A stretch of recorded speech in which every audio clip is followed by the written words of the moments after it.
வணக்கம் மக்களே, நான் உங்களுடைய தீபக் ஃப்ரம் ஒக்கரி சேனல். என்னோட சேனலோட இந்த மாதிரி என்னோட ரிவ்யூ கொஞ்சம் பக்கத்தில் இருக்கும். ஸோ அட்ஜஸ்ட் பண்ணிக்கோங்க.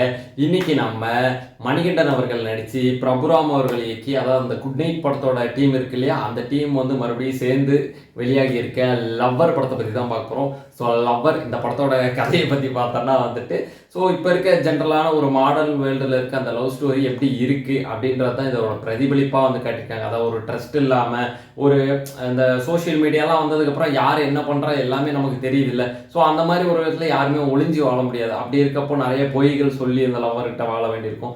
ஸோ இதனால சில சண்டைகள் வரும். ஸோ இந்த சண்டைகள் வந்து எவ்வளோ தூரத்துக்கு போகுது, அது பிரேக்கப் வரைக்கும் போய் மறுபடியும் சேருவாங்க, பிரேக்கப் வரைக்கும் மறுபடியும் சேருவாங்க. ஸோ இதுதான் வந்து கதையாக வச்சுட்டு இந்த படமே எடுத்துக்கேன். ஸோ ஸ்டோரியாக சொல்லும்போது என்னடா இது கதை, இதுதான் வெளியவே பார்க்குறமே, நம்ம ஃப்ரெண்ட்ஸுக்கிட்ட நடக்குது, பக்கத்து வீட்டில் நடக்குது, அங்கே நடக்குது, இதெல்லாம் பார்க்குறமே, இதை போய் ஒரு கதையை எடுத்துச்சு இதை எப்படா படமாக எடுத்துருக்காங்கன்னு கேட்டால் எஸ், இதை படமாக எடுத்து சக்ஸஸ் பண்ணியிருக்காங்கன்னு தான் சொல்லணும். ஏன்னா வந்துட்டு படம் 2.25 மணி நேரம் அப்படின்றது நமக்கு எந்த இடத்துலையுமே போர் அடிக்காமல் ஒரு கிரிப்பிங்காகவே போயிட்டுருக்கும். அதுக்கு காரணம் இந்த படத்தோட நடிகைகள் அதை சொல்லலாம். ஏன்னா வந்துட்டு மணிகண்டன் நமக்கு ஆல்ரெடி தெரியும், நிறைய படங்களில் பார்த்துருக்கோம். குட் நைட்டில் கூட ரொம்ப நேச்சுரலாக வந்து பண்ணியிருப்பார். ஸோ இதுலேயுமே அவர் ரொம்ப அவரோட யதார்த்தமான நடிப்பை கொடுத்துருக்காரு. அண்ட் கௌரி பிரியா அப்படின்றவங்க வந்துட்டு இந்த கேரக்டர் வந்து ஆப்டாக வந்து எப்படி லவ் டுடேல வந்து இவானா வந்துட்டு நமக்கு அந்த கேரக்டர் வந்து கரெக்டாக பண்ணியிருந்தாங்களோ இந்த ஜென்ரேஷனுக்கு ஏற்ற மாதிரி, ஸோ கௌரி பிரியாவும் இந்த ஜென்ரேஷனுக்கு ஏற்ற மாதிரி ரொம்ப ஆப்டாகவே பண்ணியிருந்தாங்க.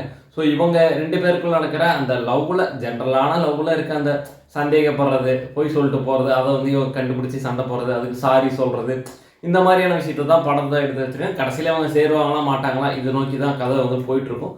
ஸோ இதுதான் கதை அப்படின்னு நமக்கு வந்து ட்ரைலர் பார்க்கும்போதே தெரிஞ்சு. பட் இதை எப்படி வந்து கிரிப்பிங்காக எடுத்திருக்காங்க அப்படின்றத அந்த ஸ்கிரிப்ட் ஒர்க்கையும் சரி, அந்த ஸ்க்ரீன் பிளேவும் சரி, அவ்வளோ சூப்பராக வந்து மெனக்கிட்டு வேலை செஞ்சுருக்காங்க. முக்கியமாக சொல்லலாம், சாண்ட்ரா ரோல்டன் அவருடைய வந்துட்டு பேக்ரவுண்ட் மியூசிக்லாம் இந்த படத்துக்கு வந்து மிகப்பெரிய ப்ளஸ்ன்னே சொல்லலாம். ஏன்னா வந்து கரெக்டாக எந்த இடத்துல ஏற்றி இறக்கணுன்றதெல்லாம் வந்துட்டு கரெக்டாக அவர் அந்த பிஜிஎம் வந்து பிடிச்சிருக்காரு. அண்ட் சாங்ஸுமே பார்த்தீங்கன்னா படத்தில் வந்துட்டு தேவையில்லாத இடத்துல எந்த சாங்குமே கிடையாது.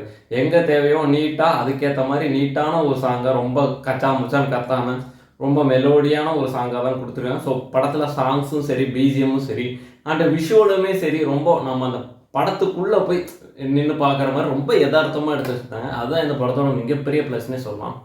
ஸோ இந்த வாரத்துக்கு லால் சலாம்னு ஒரு படம் வந்திருக்கு. அது பார்த்திங்கன்னா ரொம்ப அவுடேட்டடான ஒரு ஸ்கில் பேச்சு, ஒரு நல்ல கருத்தை சொல்லியிருக்காங்க. இந்த படம் பார்த்தோன்னா அப்படின்னா வந்துட்டு இப்போ இருக்க டீனேஜ் லவ்வர்ஸ் அவங்களுக்கான ஒரு படமாக இது இருக்கும்னு நினைக்கிறேன். ஏன்னா இது ஃபேமிலியோடு பார்க்க முடியுமா அப்படின்றது ஒரு சின்ன சந்தேகம் தான். பட் பார்க்கலாம், ஒரு மெச்சூர்டான ஒரு ஃபேமிலியாக இருக்காங்க அப்படின்னா அவங்க போய் பார்க்கலாம். பட் வந்து ரொம்ப ஃபேமிலியோட மிங்கிளாக இருக்கவங்களாம் இந்த படத்தை போய் பார்க்க முடியாது. பட் ஃப்ரெண்ட்ஸாக போனால் கண்டிப்பாக என்ஜாய் பண்ணலாம். அண்ட் இப்போ இருக்க லவ்வர்ஸ் வந்துட்டு அவங்களுக்குள்ளே இருக்க பிரச்சனைகள் எதனால் வருது, அதை எப்படி தீர்த்துக்கலாம், அதுக்கு வந்து சூசைடு தான் ஒரு காரணம், அதெல்லாம் கிடையாது அப்படின்ற ஒரு விஷயத்தெல்லாம் இந்த படம் வந்து ஒரு நல்ல மெசேஜோடு வந்து முடிக்கிறாங்க. ஸோ இந்த வாரத்துக்கு இந்த படத்தை போய் தேட்டரில் போய் பார்த்து என்ஜாய் பண்ணுங்கள். அது மட்டும் இல்லாமல் நம்ம சேனலை மறக்காமல் லைக் பண்ணுங்கள், ஷேர் பண்ணுங்கள், சப்ஸ்கிரைப் பண்ணுங்கள். அதுவரை உங்களிடமிருந்து விடுவது உங்களின் தீபக் ஃப்ரம் ஒக்கரி சேனல். நன்றி மக்களே, தேங்க்யூ, டாடா.